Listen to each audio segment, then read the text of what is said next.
If you have cancer, your doctor may recommend chemotherapy as part of your treatment. The cells in the body grow and divide as part of the normal cell cycle. The cell's nucleus controls this process. Inside each nucleus, genetic material called DNA contains the instructions for directing this process. Sometimes the cell's DNA becomes damaged. Normally, the DNA responds by either repairing itself or instructing the cell to die. In cancer, however, the parts of the cell's DNA that direct cell division become damaged. When these sections are damaged, the DNA is unable to repair itself or cause the cell to die.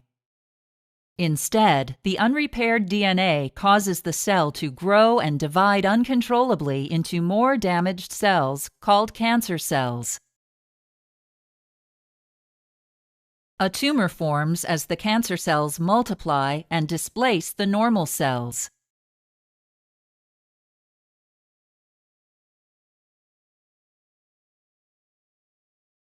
As the tumor enlarges, it develops its own blood supply. Since cancer cells do not stick together as well as normal cells, they may break away and enter a nearby blood vessel. Cancer cells in blood vessels may travel to other areas of your body and form additional tumors. This is called metastasis. Additional tumors may form in areas such as the lungs, liver, and bones.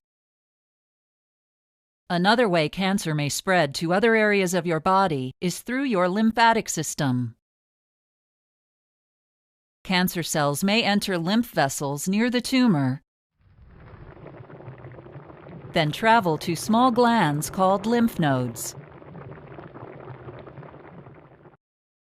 If the cells pass through the nodes, they may continue to travel through your lymphatic system and form additional tumors. Chemotherapy drugs work by targeting fast-growing and reproducing cells, a characteristic common to cancer cells. The tumor shrinks as the cells stop dividing and die. Most chemotherapy drugs work systemically as they travel throughout your body in your bloodstream. As they circulate, the drugs damage metastatic cancer cells in other organs. Unfortunately, chemotherapy drugs cannot tell the difference between fast-growing normal cells and cancer cells. As a result, these drugs also damage or irritate some of your fast-growing normal cells, such as those in your bone marrow, digestive system, and hair follicles.